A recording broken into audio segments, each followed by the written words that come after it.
All right, 5 o'clock. Sitting there watching the clock, right? I don't know. Seems like there's fewer and fewer people every time. People kind of trickle in late, though. I thought the door locked at 5, though.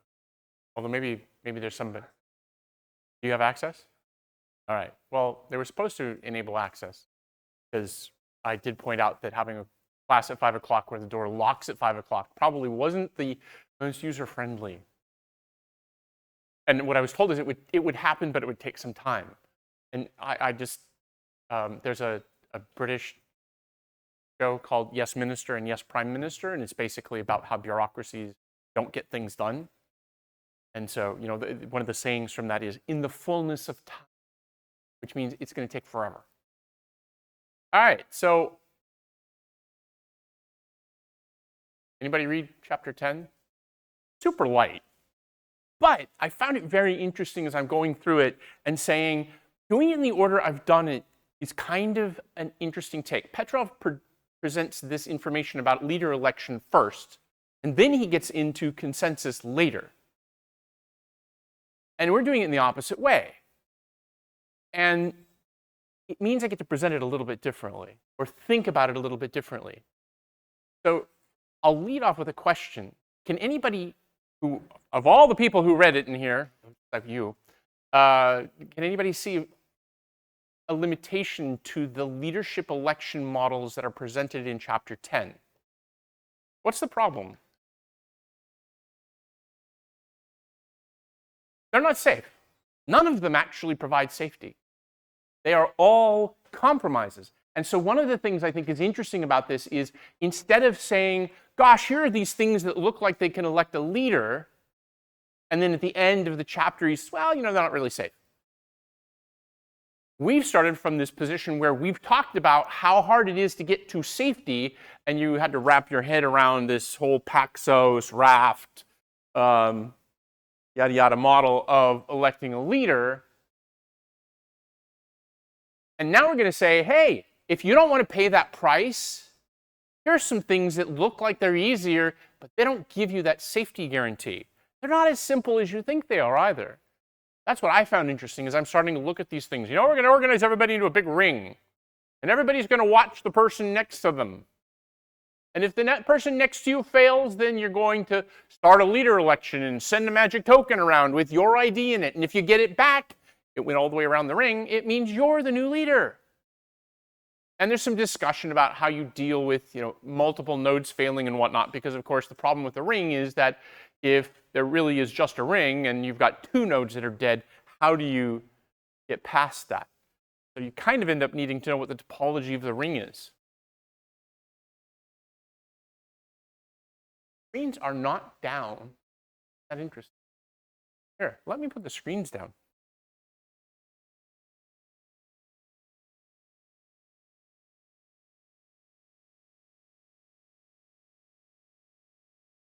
I don't know if that makes it easier or harder to see.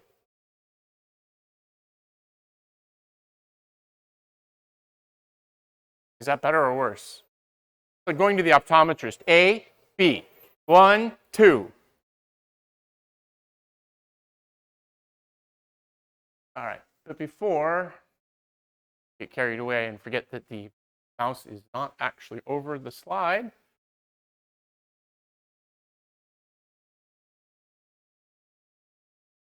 yeah, blah, blah, blah.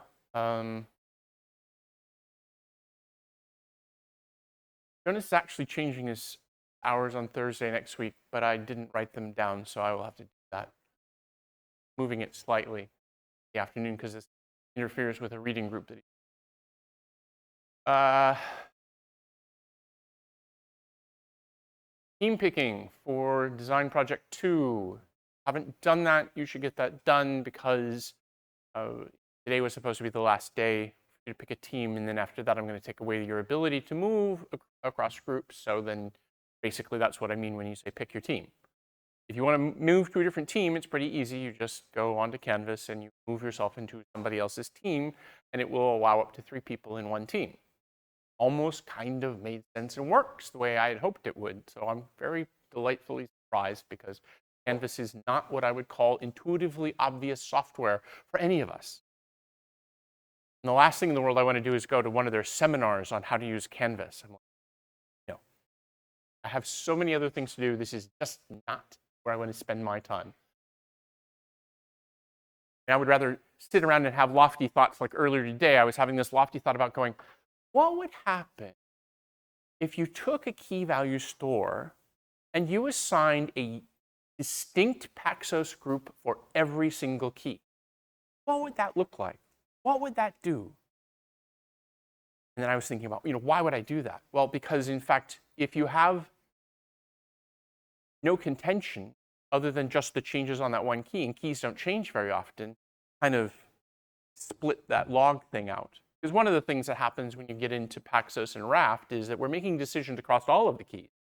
Well, instead of having a log that merges all these changes in there, could I separate it out? What would that do? A random thought. Oh, haven't run that one to ground yet. There is no class next week on Thursday. Check something here because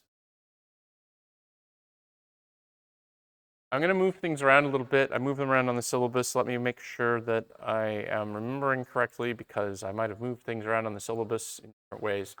Don't make me log in. Remember me forever button never works.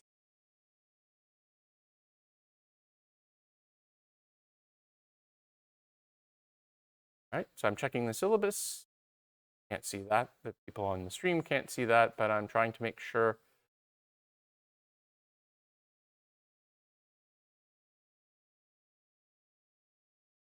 Yeah, I changed it, so I'm going to change it on this slide. My bad. Let's back over here. Tuesday, we are going to do Paxos Made Simple.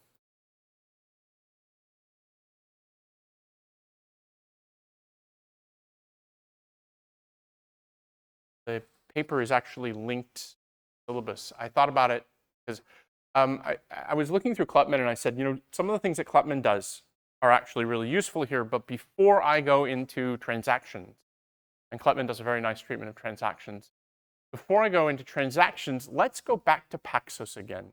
Because now today we're going to be talking about leader election, and then I'm like, that would be a good place to go back and review Paxos again. This time, I'm not going to be using Petrov. I'm actually going to be using Paxos Made Simple, which is Lamport's like 6-page description of the Paxos protocol, as opposed to the 22-page description of a mythical Greek parliament that doesn't actually end up in the same room at the same time and has this mechanism for making decisions in an asynchronous fashion. They're the same protocol. This is just Lamport getting annoyed at people for not understanding, and he just boils it down and he says, this is really simple math. Despite the fact that it's really simple, people struggle to understand what adding this asynchrony to the system does. Today we're going to talk about leader elections, and in the end, I want you to keep in mind that every leader election mechanism we talk about is not safe. Paxos is safe. It guarantees you will not end up with 2 leaders. Well, unless you design a Paxos-like protocol that allows multiple leaders, which is an interesting discussion in and of itself as well. I mean, the original Paxos, the base Paxos protocol, doesn't really have leaders, right? It just has proposers. And then when we go to multi-Paxos, and you see this is very clear. I was reading back through Paxos Made Simple, and I think, okay, this makes it really clear. When you go to multi-Paxos, you do have a leader. It calls it a distinguished proposer. And then there was this very interesting subtle point in there, which is the distinguished proposer is also a distinguished learner. So the client sends the requests to the distinguished proposer, and since the distinguished proposer is also a distinguished learner, the answer can go back from the client, or back from the distinguished learner, which happens to also be the distinguished proposer, which happens to be where the client sent their request in the first place. The answer can go back. I thought about that and I said, okay, this is one of the things that makes this all complicated.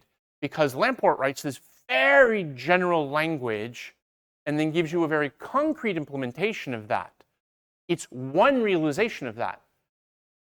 Lamport actually says you got learners, you got acceptors, you got proposers. He doesn't say that they have to be disjoint. And in fact, most implementations don't make them disjoint. But when you reason about them, when you think about the safety properties and the flow of messages through the system, it's most rigorous to say these are separated. When we start merging their functionality together, this is when we're going to really screw with your head, because now instead, the client isn't sending its request to any of the proposers. I actually think the original model is that the client sends it to the learner. The learner doesn't know the answer, so they ask the proposer. So there's two possibilities there. One is that it's a read, in which case, if it's a read request, the learner just simply needs to get a quorum. He just needs to make sure that at least half of the acceptors agree on what that value is. That is, in fact, exactly what the protocol says. We have to have a quorum. The learner, if the learner doesn't know the answer, it has to ask. So the reason that an acceptor tells a learner, and he talks about this in the protocol, the reason an acceptor tells a learner is because it short circuits the need for the learner to go and grab that quorum. We still have some interesting sprinkles in this, obviously.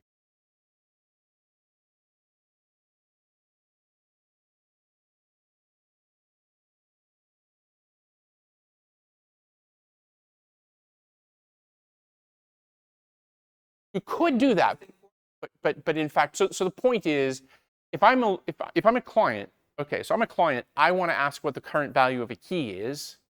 Who actually knows what the current value of the key is? Now, see, there is an interesting out on this, but so in fact, the learner already knows what the last value of the key is. Well, he should know because he learned it. Now, in the model, I'm going to do the same thing that Lamport does, right? I'm going to try and make this more concrete. The learners are the key value stores. The acceptors are the agents that, along with the proposer, agreed on the linear order of events in the system. Because we've got multiple clients sending in requests in random ordering. And as long, okay, so let's take the simple case. And this was what prompted my thought earlier today, is that, okay, if I have multiple clients doing puts to different keys, there's no interaction between them. They are not coupled. They're not causally coupled at our level. They might be causally coupled by the client, but that's the client's problem to synchronize, not ours. If you sit there and write on a file, and I sit there and write on a file, on the same file, and you do a read and I do a read, we don't know what we're going to get. Sometimes I'll get the thing I just wrote, sometimes I'll get the thing you just wrote. We don't fix that. In systems, we don't fix that problem. I've had to explain this to people many times. We don't have to fix broken software. If you're doing concurrent operations that overlap with somebody else, and you don't have an interlocking mechanism for that, it's last writer wins. Fine. So my observation here is, if I'm the key value store, and I get a request from a client, and it's in my database, I can just answer it. And the reason I can just answer it is because I don't know, maybe the acceptors have decided that there's a new value for that, but I haven't learned it yet. But now it's just an ordering constraint. Now it's just an ordering issue. It could have happened in either order, and either one would have been valid. And you're like going, ah, right. Because the only way that this could have changed at the same time I'm reading it is if we have deserialized clients performing operations on the same key. I don't have to fix that problem. Yay! Something I don't have to actually fix. So the reason this works is the learner, why am I talking about Paxos now? Because we're going to be talking about leaders, right? And I keep coming back to Paxos because if if there's one key abstract concept I want you to walk out of here understanding, is how Paxos works and why it works. And it's hard to wrap your head around this. That's why you keep going through these cases over and over again. And eventually, it'll start to make sense to some of you. The rest of you, well, you'll just click buttons and get your passing grade and go, thank God that class is over.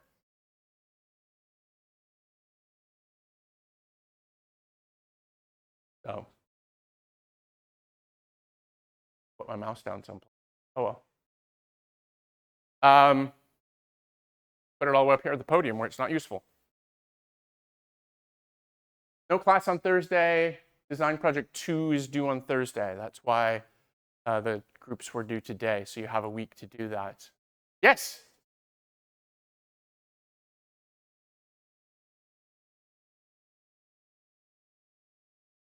How do they know it's the wrong answer? If you call and say, hey, what's the value in this key? And you get a number, how do you know it's the wrong answer? Because I'm the test program. Okay. See, this is the interesting thing. When you actually look at the DS Labs and the way they test things, they actually don't test looking for specific answers. What they look is for consistent answers. It's very interesting because I'm watching the Georgia Tech students right now struggling with Project 3, the one that you guys already have designed. And they're actually struggling with the fact that it has an append test. And in the unstable, I think it is, the unstable network case, which is where packets get dropped. There's a probability every time you send a packet, it could get dropped. What they're doing is they're saying, did the key with the append operation get updated in the same order on the backup and on the primary? In other words, are my key value stores in sync or not? Because if they didn't get done in the same order, then my key value stores are no longer in sync. And the very system I'm talking about here, which is your client calls and it gets a different answer here. In an identical replica. It's always going to get, that's what's weird, is it's going to get a different answer after the failure, right? Because in primary backup, it's easy to reason about because I'm always going to read from the primary. Let's say I'm always going to read from the primary because that's the easiest model. Hopefully some of you thought about the design of not reading from the primary, but I'm always going to read from the primary. Or maybe, yeah, I'm always going to read from the primary, and then the primary fails and the backup becomes the primary and I read the same key and now I get a different value even though nothing else has changed in the system. That's inconsistent. That's like an alternative history sort of thing. And I hate time travel stories. They're just so live. We do not want to be inconsistent. What's weird is that I just said I hate the time travel theory, but of course the infinite branching universe theory says that we could have gone either way, and that's kind of what I'm saying. It could have been either one. Either one is valid, but you don't get to swap back and forth between them. But there's also a window of ambiguity. You call and you say, what's that key? And it takes long enough that the keys change from the time that you issued the call to the time that you get the answer. That's perfectly acceptable because that was a legitimate outcome. But what you shouldn't have happen is call and get the key again with no additional changes and get a different value back. Unless you're using S3. They don't provide strong consistency. Somebody posted a link to on consistency, and that's on my list of things to go back over because I kind of hand-waved this idea of consistency. Mostly I'm sticking with strong consistency right now. But as we begin to explore this space a little more, I'm going to push on this. I'm going to say, do we really need strong consistency? Can we have more like parental consistency? It's consistent right now. And 2 weeks later, completely different. Just kidding. I've known people like that where they'll absolutely insist that they've always believed a particular way and this is always the way they're going to believe, and then you make some suggestion which they immediately reject because it doesn't fit with their worldview. 2 weeks later, they're back, and now they've always believed whatever it was you suggested. That's a relaxed form of consistency. All right, getting a little too far afield here because I was just like doing logistic slides, but can't help it. I get all excited about edited the slide. I have to click on the thing. Failure. Failure, failure. Who's got a failure? Reddit was down. This actually happened last term. I did this while the class was going on, like a few days later. But I was like, what the heck? We'll grab this one.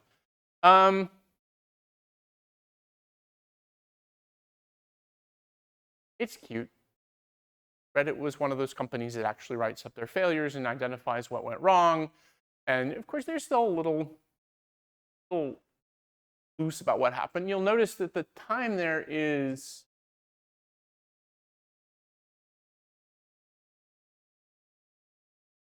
reverse order, but you'll notice it was quite a number of hours, at least 5 hours. That's a long time to be without Reddit. One of the theories on Reddit was, in fact, that the culprit was the North American fiber-seeking backhoe, which is a dangerous creature that likes to rip up fibers. It's supposed to be funny. A few people are laughing. A couple of other people are like, it's too late in the day for these kinds of crappy jokes. It was too early in the morning when I gave it the first time. So networks are fragile. Networks can be fixed. This is the interesting thing. Somebody mentioned split brain. One of the worst things to happen in our distributed environments is to have two different leaders, each thinking they are proposing things, and two different groups of acceptors, each accepting them. I have a failure on that one too that I will definitely throw in here. That's the GitHub one, where they ended up with split brain on their Raft implementation. And I was like, I guess it wasn't a very good Raft implementation then, was it? Because that's not supposed to happen. So we know that networks break. We know that network partitions can happen. We know that nodes can fall off the network and then they can come back on the network. In Design Project 1, we didn't have a model where the servers could come back. We didn't have to worry about the recovery. When the primary failed or the secondary failed, we replaced it. If we could. We replaced it. And then we elevated another server, empty database, and we moved all of the data over to it. That's not very realistic in the real world, where these databases can be quite large. All right, so what was the goal of Petrov chapter 10? Petrov wants to talk about leader elections. He gives you some motivation for why leaders are more efficient, and it largely deals with the fact that we've already walked through the Paxos protocol. Not leadered Paxos, not multi-Paxos, just the basic Paxos protocol where everybody stands up and shouts out, I'm the leader, or I'm the proposer. This is the value I propose, which in a leadership election is I'm the leader thing. And the problem, of course, with that, and Lamport admits this, there's no guarantee we're going to ever converge. If everybody constantly makes new proposals of value, and no one ever waits to accept someone else's proposal, you're not going to achieve consensus. In fact, consensus requires that somebody step back from this fray and say, I'm willing to just vote. I don't need to lead. To have Lamport, who is a mathematician, admit that basically you need to put some randomness into the system, I'm sure that wasn't his favorite part of the protocol, but he was being realistic there as well. The way that we make the Paxos leadership election, the Paxos proposal system work is that we send our proposals at different times. And once we receive enough accepts for our proposals, we've got a decision. We don't need to continue additional proposals.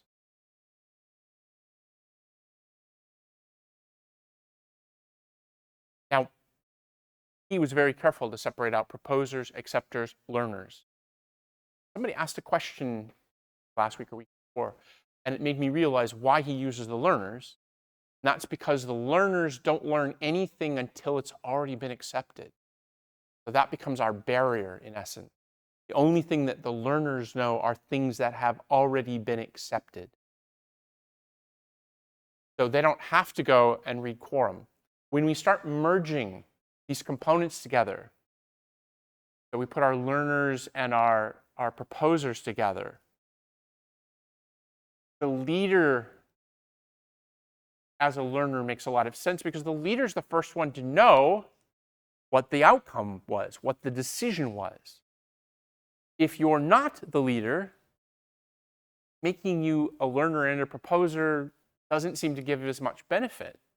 Because if I know that something was proposed, but I don't know if it was adopted, then I either have to ask someone, like I could ask the leader, and the leader can tell me if it was adopted, or I have to go and ask a bunch of someone's, in other words, to re-establish what the quorum was. Getting that quorum back is what we have to do during recovery.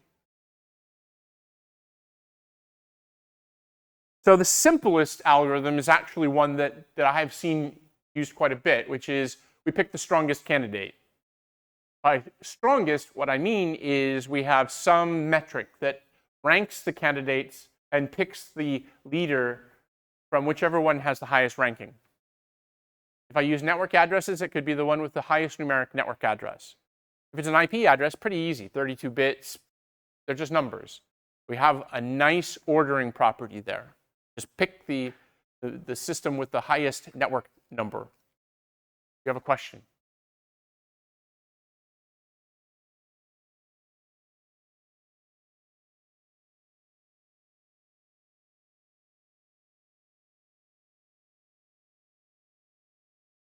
Right.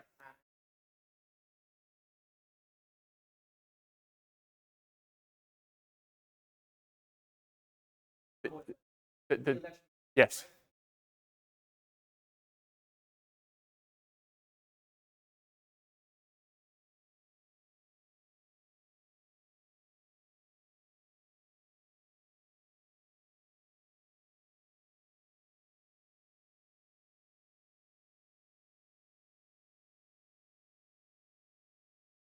Well, okay, so, right, so this becomes an interesting question. Who gets to call an election? And the model here appears to be the one they use in the US, right, where anybody can call an election. They just did this, right? They voted, they said, do we want to keep the current Speaker of the House of Representatives? And one person said, you need to vote on this. They voted on it. So whether that's a good model or not, let's ignore the politics side of things. I just like to poke fun at things, especially. Allowing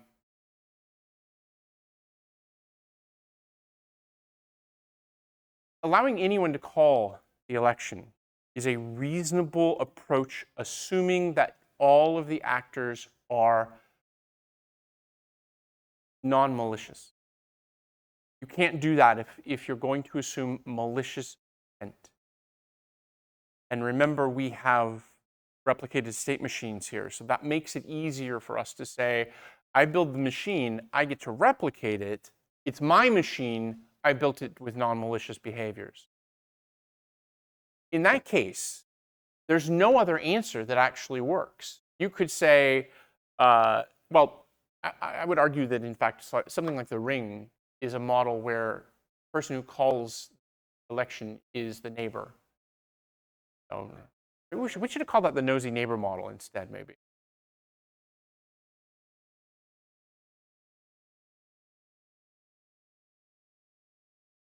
Because they partitioned the network.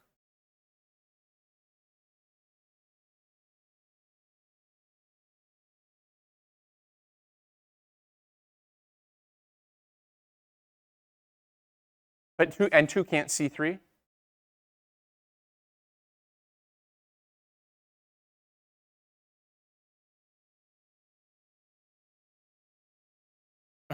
Right, right. So the issue becomes, in order for this to work, we have to know what the topology of the network is, and we have to know that one of those nodes is the highest. And so what you're saying is, and I guess my counter to that would be, yes, you're absolutely correct. If we can't tell who the highest operable numbered leader or node is, then we're not going to make the right decision here.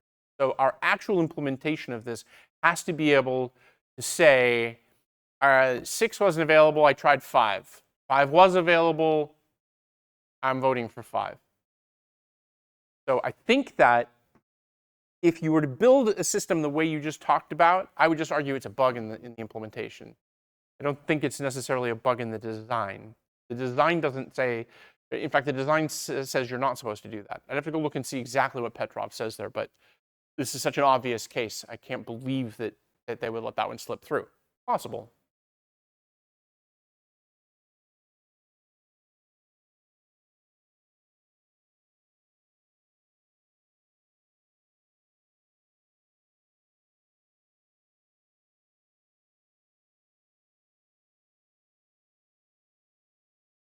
And everybody else can talk to the leader? That's an excellent question. What do you want to do about that? So this is a network failure model where the connectivity between one node and the leader is broken, but not between that node and the other nodes. That's a very strange. You've got one wire that's broken there. Receive wire is broken. I don't know.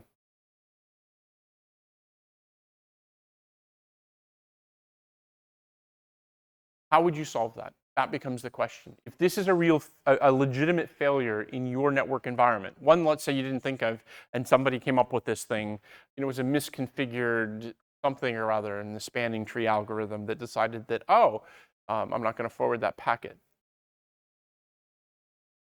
How would you act against that?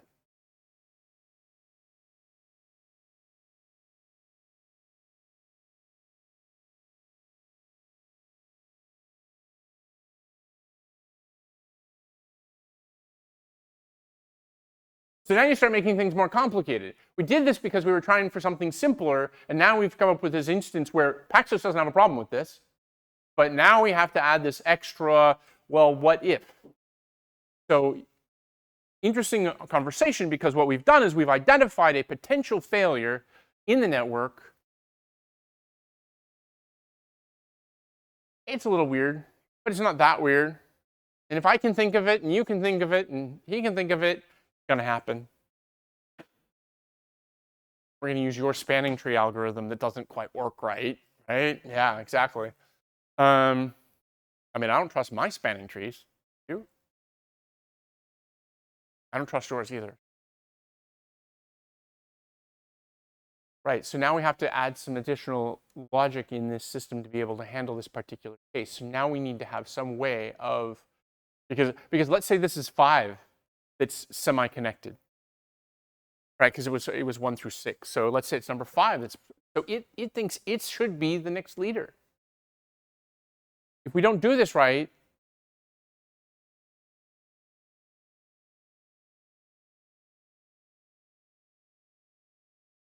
so then I'm sitting there saying, well, okay, the scenario I just constructed, well, we could just simply say that everybody else is going to talk to 6 because they think that 6 is the leader because they can talk to it. But they can't talk, but they can also talk to 5. And they'll just tell 5, you're a crackpot, we're going to ignore you. But now let's say that his glorious spanning tree algorithm does that for all of the odd numbers, but not the even numbers or something, right? So, 1, 3, and 5 can talk to 2, 4, and 6, but 2, 4, and 6 can't talk to 5. I don't know, something. Right? So in other words, we can come up with a slightly different misconfiguration there, and we can sit here and say, how are we going to get around this?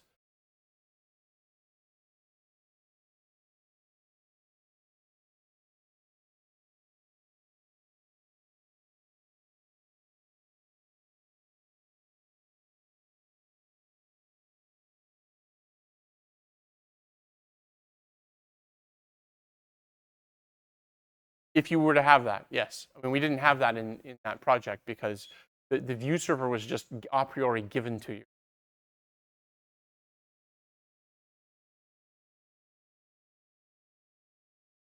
A fix for that might be to do that, yes. Still need to have replication there. Right, because you saw, okay, so you make the view server primary backup as well? Because how are you going to deal, so once the view server is the view server, how do you deal with the failure of the view server? But how do you get the state from the old view server to the new view server? You end up replicating it. So you've now got 2 primary backup systems. Now we've got 4 nodes involved here. Maybe we should just stuck with 3 and used Paxos.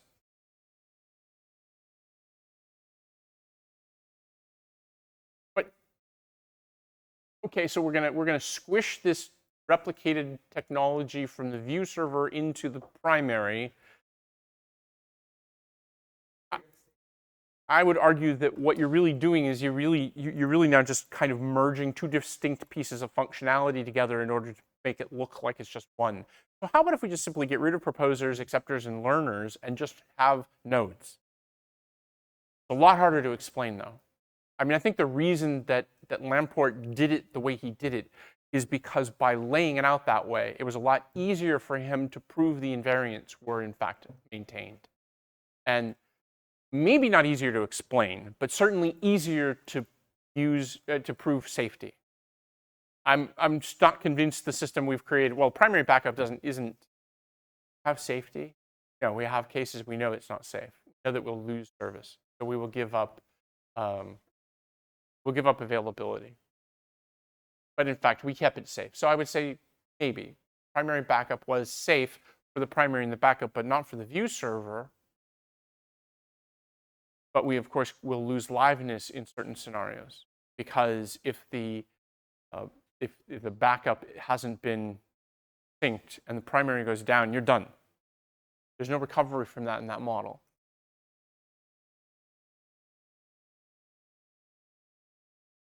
I actually have a slide on each one of these too, so I figured there wouldn't be a whole lot of conversation on this. This is great. The next in line failover model, which is where you have an error, or well, let's see. So you have a monarch and an error, and I guess we could do the Canadian monarchy model, which is a monarch, an error, and a spare. Extra redundancy. There, I got to poke fun at Canadian politics.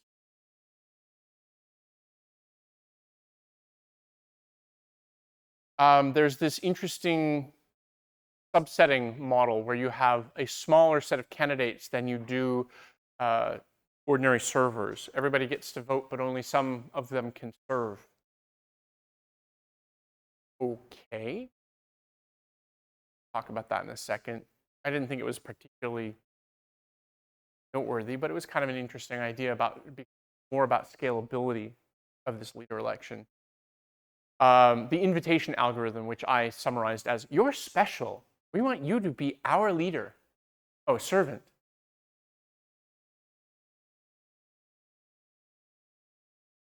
That sounds like a con job to me. And then the ring algorithm, which is what I summarized as, we're all going to hold hands and sing songs. And when we notice that the person holding our hand is cold, they're dead. And we squeeze them out and grab hand down. It's smaller. And we choose a new leader. Result.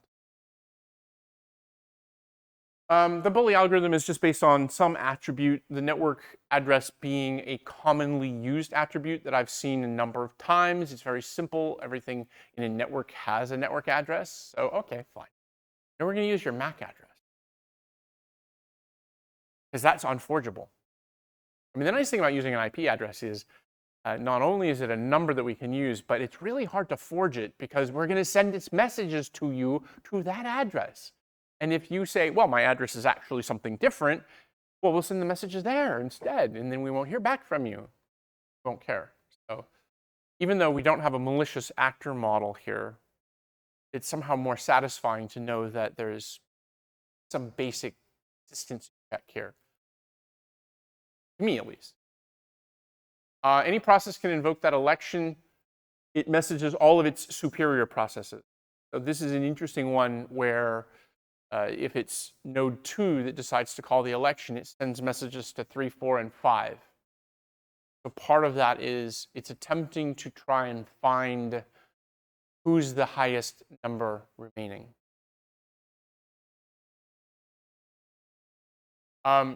If you don't get an answer from anybody, you send your node 2 and you sent an election request to 3, 4, and 5, and they didn't answer you back, then you say, I am the new leader.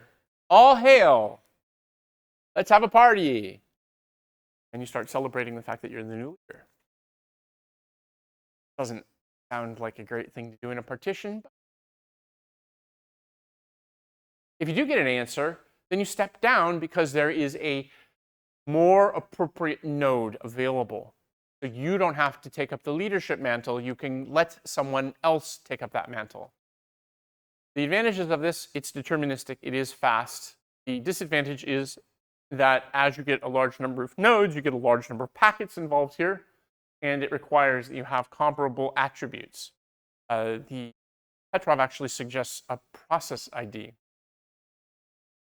but it doesn't matter what the value is. It could be your geolocation on Earth or distance from, I don't know, that black hole in the center of the galaxy. Turns out to be rotating really fast. So we start with an ordered list of processes this time. And the first process in the list is the leader. Just a ranking mechanism. So it's not that different than bullies so far. This time they spy on each other. I look at my predecessor. So if I'm the second entry, I'm looking at the first one. If I'm the third entry, I'm looking at the second one. If I'm the fourth entry, I'm looking at the third one. So probably heartbeats. Start sending like periodic ping messages. If the pings stop getting answered, then you say, I'm the new leader. Now, the interesting thing here is this kind of presupposes that you're only going to lose one node. Actually, if you lost 2 nodes, adjacent nodes, that would still work. But what happens if node 1 and 6 die? That means that 2 says 1 died, and so it says I'm the new leader. And 7 says 6 died, so I'm the new leader. You're going to have some way of resolving that. That means that you're not going to be able to do this strictly as a line ordered list. At some point, you're going to have some mechanism for determining if there are multiple dead units in the list. This is very simple. It's quite predictable. It has minimal message overhead. You've got order n ping messages going off periodically as check to see if our predecessor is still alive. The disadvantage, like I said, is that it doesn't really handle multiple failures very well. There's nothing in this that indicates the ordering is somehow optimal. I think you can fix that one in implementation. You decide what the optimal ordering was. And it can take a while to switch over. Of course, the answer to that is, well, I'll just send pings more often.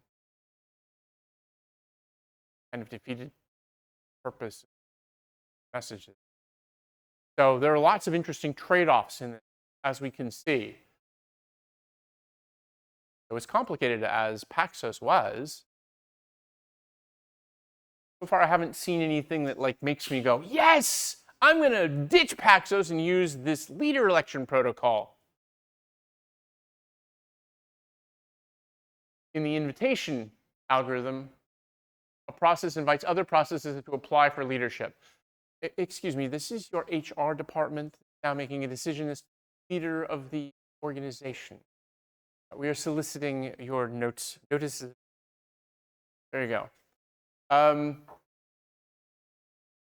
process either acknowledges or it says, I'm more important than you. I'm the senior HR person here. I'm going to initiate the election. And now the election moves under the control of the superior process. So once the highest priority process notices there's nobody else arguing with it, then it can say, I'm now the new leader. Okay, this isn't, again, doesn't feel radically different than the other two. It's just kind of, especially the previous one where I'm looking at the predecessor. This is looking at, we have an ordering. Maybe we're fixing the problem in the previous example where we could have multiple failures. We can detect multiple failures now, and we're still going to get the most important of the nodes, leader. This has a good liveness because anybody can call a leadership election. It is a fairly simple protocol to understand. It is fairly quick, but we end up with this potential for having multiple elections going on at the same time. Well, okay, so what's wrong with Paxos where we just like have everybody shouting out that they want to have an election? Not as different, is it?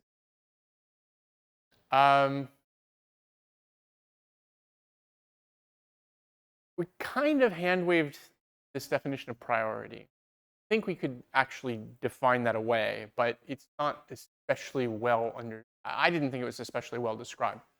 And you need timeliness here. So you're going to have time bounds on things because now we've got lots of different messages flowing between these different participants here. That doesn't scale super well. Once we decide that we're going to start looping in our Martian data center into this, our timeout values are going to go through the roof. And that means our liveness benefit, which was kind of the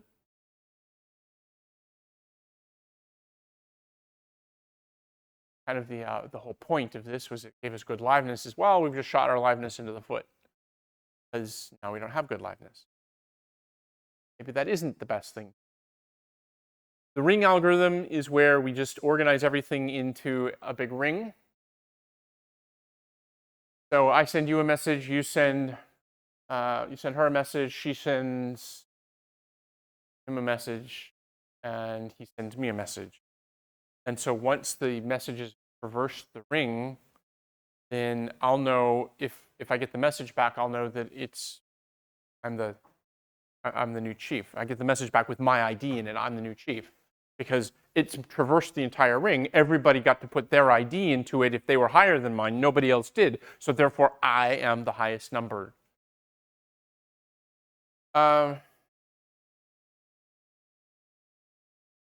It's actually pretty decent in that it is deterministic. We know that the highest ID is always going to win. There's only n messages. There's no conflicts here. But it does require that we have some sort of a logical ring topology. It doesn't have to physically be a ring. But logically, it's a ring. I have to send that all the way around. As the ring size grows, it's order n, but it's not horrible. But this is the network we're talking about. And the moment we put that Martian data center in there, our time goes to the roof because we've got 2 hours.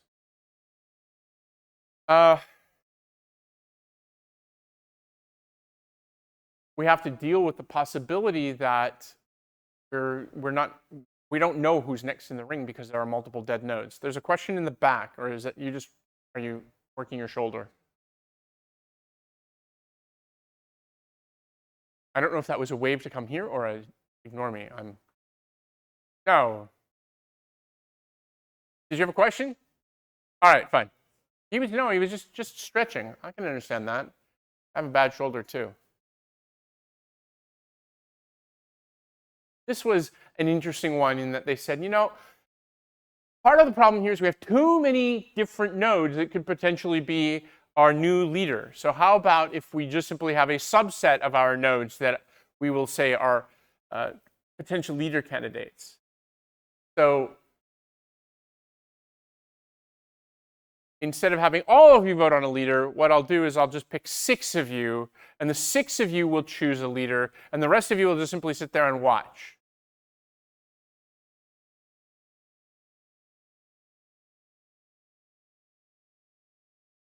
Just use any other voting protocol. So in essence, this sort of becomes a kind of a scalability thing. This becomes like a representative model where we choose our leader from the representatives. Actually, that's the Canadian Parliament, right? We choose the Prime Minister from at the House of Commons, one of the members of Parliament.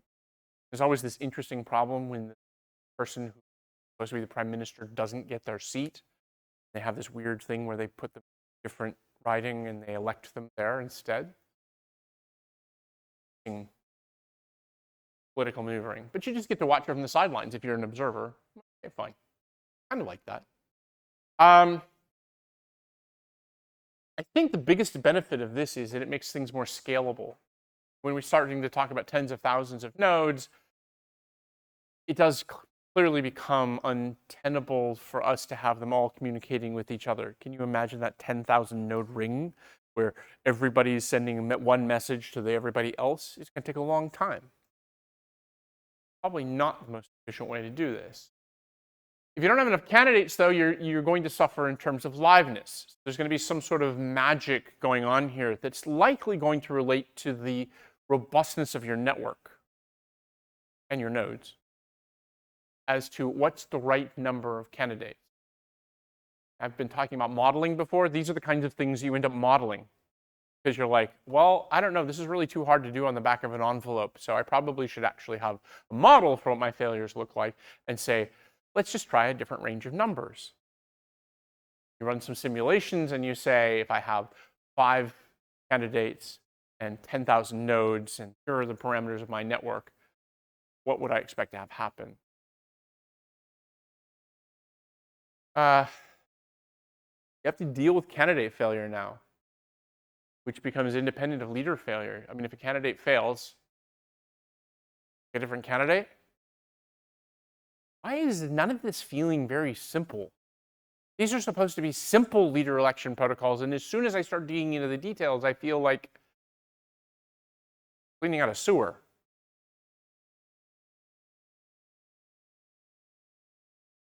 None of these leader election protocols guarantee safety.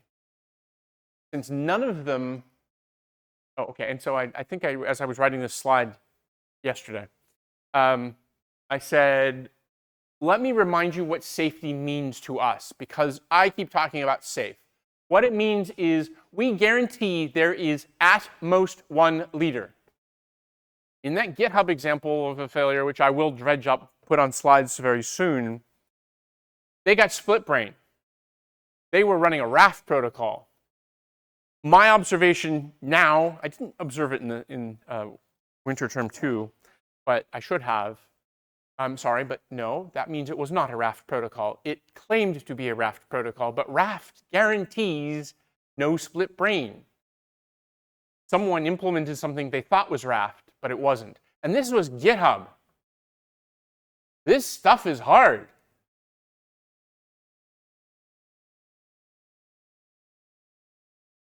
And all we're basically going to be talking about the entire term is Paxos, consensus protocols, and transactions. That's it. How hard could it possibly be? Well, we'll just put it on a network that's not reliable and asynchronous messages, and we haven't even thrown in bad actors yet, and your head's already hurting from it. Well, mine is. I don't know about yours. We don't get false positives, so nobody should think they are the leader when they are not the leader. That's a safe implementation. And it's stable.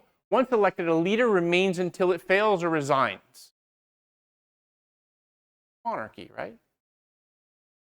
I am the monarch until I'm dead or I abdicate.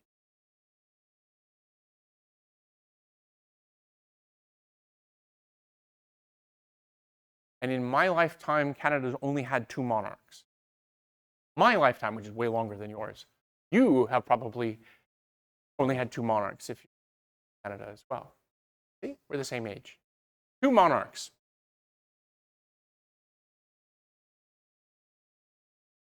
For consensus, safety means we only have one value that's decided. Only values that are proposed by a process. Remember, it's not some magic mumbo jumbo that gets given to us or we pull out of the air. It's something that something in the system actually proposes. And a process decides at most one value. Now, the interesting thing is the at most. It could actually decide no values, because if the process is dead, It doesn't have to decide a value. We just need a quorum of the processes in order for us to have consensus.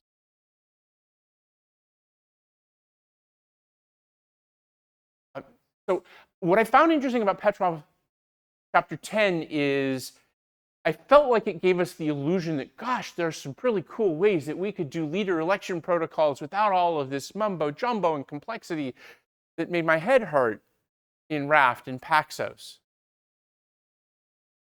I mean, view-stamped replication actually uses what I would call a bully algorithm, because they just choose the leader based on the network address.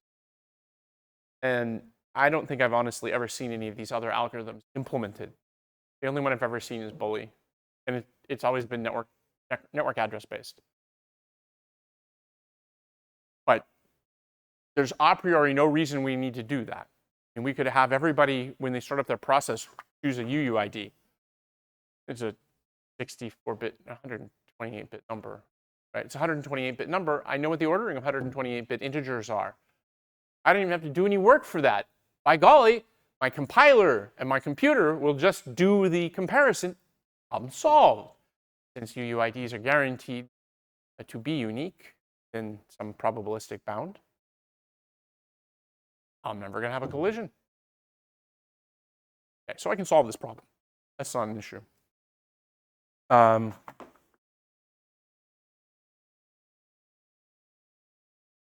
I think part of what was interesting about Lamport's observation here is Lamport said, you know, the problem of choosing a value and the problem of choosing a leader are the same.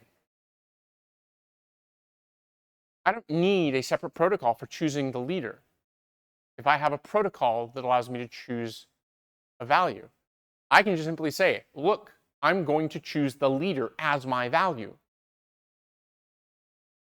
So when we go to multi-Paxos or we go to Raft, the very first step is let's use our consensus protocol to adopt a leader. Now we have a leader. Now let's use our consensus protocol with this leader as part of our configuration to adopt a value. That caveat, as part of our configuration, how we keep track of the order of events across leadership changes. So when we change leaders, we change some value, some number, some monotonically increasing value. And now I have a way, when I get two decisions with different leader values, I know how they're ordered. It's the world's simplest vector clock. It's got two values in it, not one. And I use the first one, the ballot number is what I think Lamport calls it. Use the ballot number as the primary sorting key, and then I use the proposal number as the secondary sorting key. Perfect. Now it's pretty easy to see how these two things link together. When the leader dies, we just go back to phase one, and we just start going through the process of agreeing on what the value of the leader is. Now we have a new leader, and now we can go back into the actual work phase, which is now we can make proposals, and the proposals will be coming from our leader.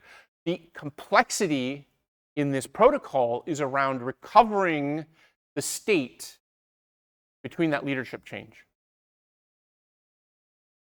So I talked about that last time. I'm going to talk about it again next time, and I'll mention it at least this time, which is the new leader may not know all of the decisions that were made by the old leader, but someone in the network does. And so part of our protocol for electing the new leader as a means of efficiency, we could do it a different way, but as a means of efficiency, the easiest thing for us to do is when we vote for someone, we tell them what the highest numbered proposal we know about is. I want my quorum intersection, right? I want at least enough votes for the new leader that it has a quorum. And if it has a quorum, then by golly, that extra bit of information that says this is the last thing I know that was adopted, kind of cool, right? I only need to see it once because I know it had to have intersected. If one of the nodes that talked to me said, I got an accept on this, I know it was accepted. I know it was adopted, even if no other node knows, because all I needed was a quorum intersection. And my quorum had to intersect with the previous quorum. Just to keep you on your toes and keep you thinking, what do we do when we change the number of nodes?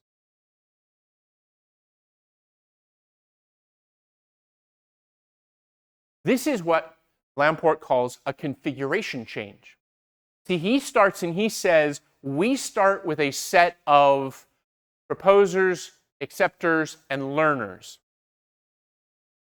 And he walks through this whole protocol, and he says, these don't change. This is a fixed set. Once he walks you through that protocol, then he says, how do we transition from this configuration to a different configuration? And guess what? Our configuration is nothing more than one more value. And so what he does is he leads you through the exact same protocol, but this time it chooses the configuration. And by golly, he does exactly the same thing. You link the configuration in with the proposer and the last thing I saw decided. Now he just has to wait until so the new configuration can't actually become effective until all of the old decisions have been caught up. So the new leader has to know what all the old decisions were before we can make a new configuration move forward. That's actually kind of cool. But the observation that I'm making here is we keep using the same protocol over and over again. All we have to do is link the value adopted in one round with the value that we're adopting in the second round, and we can continue to build on our safety guarantees. Because each of those rounds was guaranteed safe. So when I link them together by using the values from both of them, I now have built a more complex protocol that maintains that safety guarantee. That's what I think is really cool here. We didn't have some choochie, hand-wavy, oh yeah, we're going to go through rings and elect people. Lamport was really careful to say, look, we have proposers, acceptors, we have learners. He didn't start with a distinguished proposer and a distinguished learner. He added those in after the fact. He said proposers, acceptors, learners. Proposers send proposals. Acceptors accept proposals. And when proposers get enough acceptors for their proposal to have a quorum, he accepts, he says that its proposal has been accepted. It sends an accept message out. But the acceptance is at the point that it has the quorum, not when it sends the accept message out. That's a hairy edge case I talked through last time, and I'll probably talk through again next time. But it does work right. It is very interesting how this thing holds together, but it's very carefully ordered. That's why, like I said, when somebody was asking me about where does the client get their answer from, and I'm like, in Lamport's original model, it comes from the learners. Because the learners cannot learn anything until it has been accepted. And that gives us our barrier.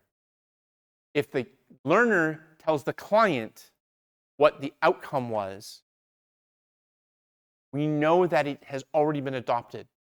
It's like this, I don't know if they teach it. Thought of that. There's this thing called the Lamport Bakery algorithm, which is how you actually do mutual exclusion in software. I have to go back and look at that now. It just occurred to me because it's not like I linked these two things together. So people know what a mutual exclusion is, right? The mutual exclusions are typically implemented in hardware using an atomic operation on a piece of memory. The I've spent a lot of time looking at it. I know how it's actually implemented in Windows and the x86. It uses an atomic test and set on a bit, 1 bit. And the way that the processor guarantees that is it guarantees exclusive ownership of a particular block of memory in which that bit exists, called the cache line. Cache lines on Intel processors are currently 64 bytes. No other core can see the contents of that cache line when one core owns it for exclusive use. On Intel processors at least, the only place you can actually modify memory is the L1 cache. So the cache that is closest to the logic unit. The L2 cache, the L3 cache, if there's an L4 cache, they are all read-only. They're non-mutable. And that makes a lot of the analysis simpler about these kinds of things. So you also note that you will never find something that is in the L1 cache. You won't find it in the L2 or the L3 or the L4 cache. You'll only find it in the L1 cache. The caches are exclusive with each other. That, again, becomes important because now I only have one place I can mutate it.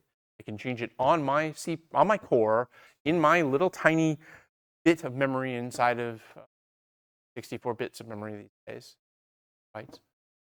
And then when I'm done with it, if somebody else is trying to access that from a different core, what the hardware will do is it will then force the core that has the dirty value to push it back to memory so then the other core can get to it. So it has an absolutely consistent model. So Lamport, like I said, I never thought of this.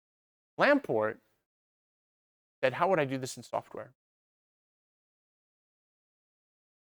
He does the same thing. It's called the bakery algorithm, where everybody who wants the lot comes in and they take, every walked into, like a place where they have those little pull tabs that you get, and it's got a number on it. And that's, now helping number 37. And that was, in fact, exactly what he did. He had a bakery algorithm. So whoever had the highest number, or the lowest number, I guess. But whoever had the lowest number is the one who goes next. So you're the one who owns this next. And it was about how they compared them. And now that like I said, once I was like, wait, this is Lamport. Don't tell me that Paxos is just the bakery algorithm done over networks. Doing it in memory wasn't slow enough. Or it's extremely similar. But that's the point. The algorithm is a little mind-bendy because we have these problems with failures and networky stuff and whatnot. But basic algorithm is really a bunch of people propose things. Ideally, we have them stagger their proposals so that we're not all voting on everything all at once and trouncing each other, because anytime there's ambiguity, we basically back off and they try again. And the goal in a situation like that is we don't want everyone shouting all at once. So we just need a little bit of randomness in the system. So you shout first. So everybody hears your proposal and a bunch of people go, yeah, that's fine with me. And then you get your approval. And then I shout mine out and they go, yeah, that's fine. And then I get my approval. When we go to a leader, the benefit is get rid of the possibility that we're going to shout at the same time. Because there's only one proposer now. There's a distinguished proposer. I guess I can be the distinguished proposer because I'm the oldest one in the room. There's only one distinguished proposer. They make the proposals. We don't have any collisions with that. When we go back to the leader election in Paxos, we, of course, could have those. We could have collisions again. You have to do this with a single distinguished. This is actually what triggered my thought earlier today. So the idea behind a distinguished leader is that it means that we have a more efficient implementation. The downside to this is it means that we can't actually do parallel activity on our key value store, because at some point we can only propose one change at a time. That doesn't feel like it's a very good scalable solution, does it? It's fine if this is fast. Can you imagine a scenario in which this doesn't scale very well? I mean, it's like my favorite outlandish, non-terrestrial solution to all of these problems, right? It doesn't scale very well when I start doing this on my Martian data center part of this mix. Well, I guess it does. Martian data center will learn about our decisions a couple hours from now. Even when we just simply look at the surface of the Earth, the fact that we start doing this between and across data centers. Intra-data center, I don't expect very high latency. I'm expecting 10, 20 millisecond latency. And that would be a lot. That's like literally one end of the network to the other in the data center.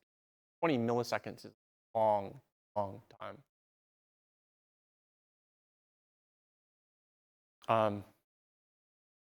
I still remember sitting at the office of my company at the time and playing World of Warcraft, and a little ping indicator in it tells you what the round trip time is server. And I was getting 19 milliseconds, which is absolutely astonishingly fast. I wasn't sitting in the data center. I was sitting in Hampshire.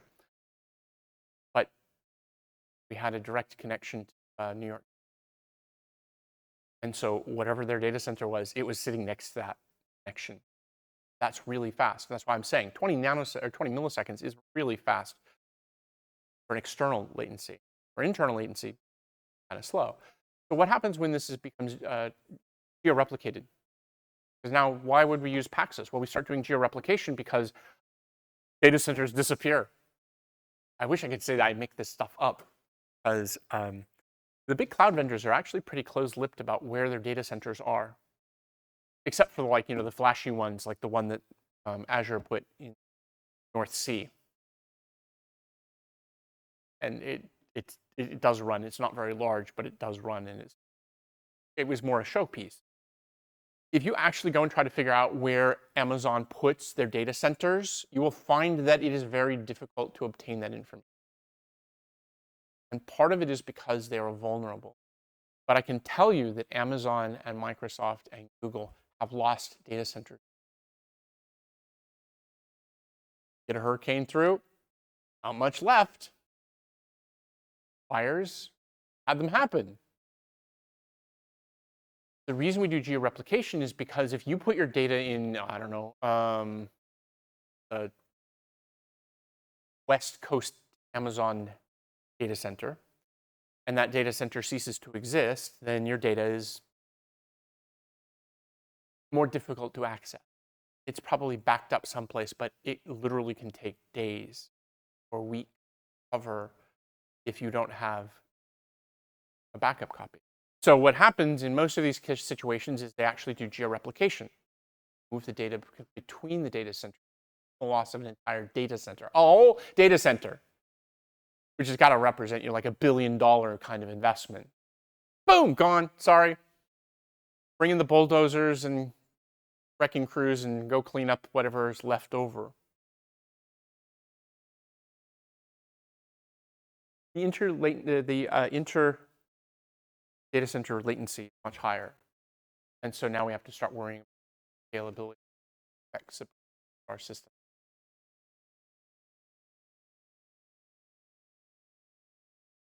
But Paxos does work. Raft is supposed to work too, if you implement it correctly. It's the implementation that becomes the problem then. The reason that I wanted to emphasize design this time, really because these problems are hard. The concepts are difficult. And what I wasn't happy with was the way that people really learned the concepts by banging their heads on the keyboard to solve a bunch of haphazardly put together labs. I'm not overly disparaging the DS labs, but I have to tell you that watching you guys go through Design Lab 1 told me there's no design. No one ever sat down and wrote a design document. No one even wrote a set of requirements for what Project 3, the primary backup, was supposed to do. And what is the first thing I told you you need to do? You need to establish what your requirements are for the project. That's part of good design. What problem am I trying to solve? And of course, the way the labs are structured, the problem that students last term was trying to solve was, how do I get the highest score on this test? I'm sitting there watching people complaining about, I'm trying to get the environment working and whatnot. I'm going, wow, this is really interesting. People are actually like trying to write this code and get this framework going. And yet I've said, I don't care about the code. What I care about is that you walk out with an understanding of the problem. And that's a much harder thing to teach. I don't think the DS Labs is necessarily a bad thing. And I applaud the people who are spending time working on DS Labs, because I think that will in the end further help you reinforce it. But when you're using DS Labs, remember the way we're using it in this class is as a tool to evaluate someone else's design. I know everybody here looked at some designs. I saw some feedback on the designs. I thought that the feedback in general went from tepid to really good. But then again, some of the designs went from high on a piece of paper. Did anybody get the CPSC 404 syllabus? Somebody must have, because I saw it. They might have replaced it, but I did see it at one point. They might have replaced it. Still open at the time. Did anybody go look at the GitHub repo with all of the design proposals in it? I see a couple of heads going. Did you see something there that stood out? Not yet. Actually, we're almost done. I think I'm waiting for one more TA to weigh back in. Two have already given me a couple that they thought were really good. I noticed some really good ones when I was looking through it, and I haven't heard back from one of the other TAs yet. I divvied you up. You probably saw it because you were added to a group, and it was just to give each of the TAs some number of students to look through. Nothing to do with grading. It just has to do with the fact that on the other side of Canvas, there's a speed grader. And if you click the right buttons, say, show me things from this particular group. So that they don't have to look through all 111 proposals. They can look through 25% of 111, whatever that is. 29?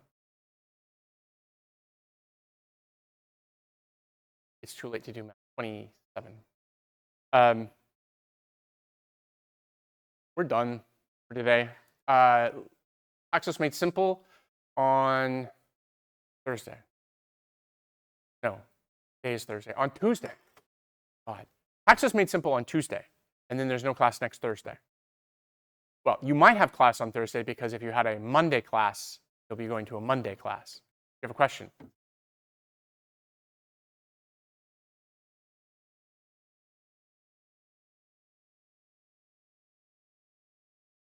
Surprisingly, it happens more than you think it would, but I will say that there are a number of libraries that provide you with this functionality. So a lot of times what will happen is people will use those libraries. The people who sit down and write these from scratch are people who want something in particular.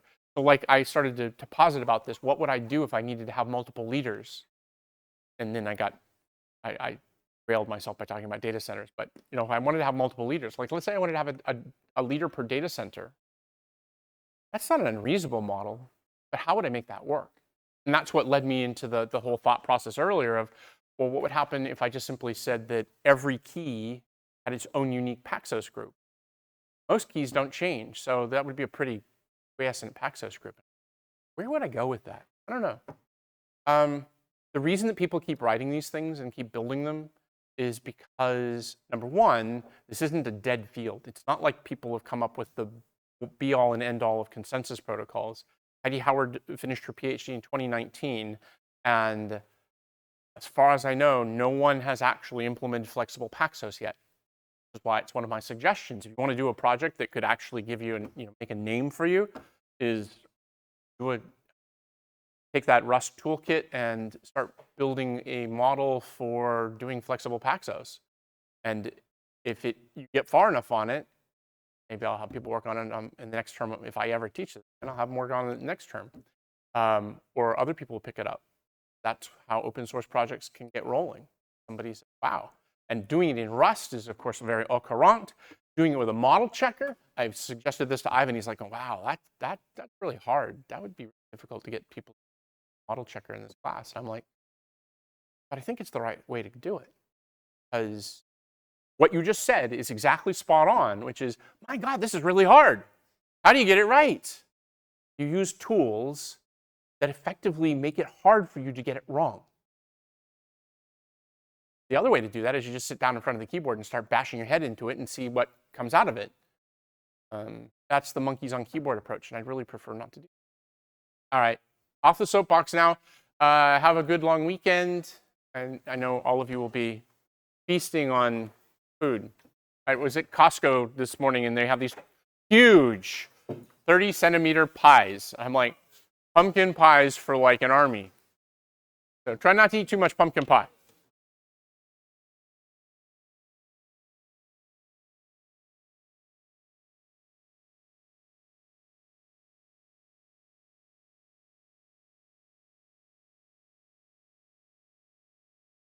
And that's it for tonight.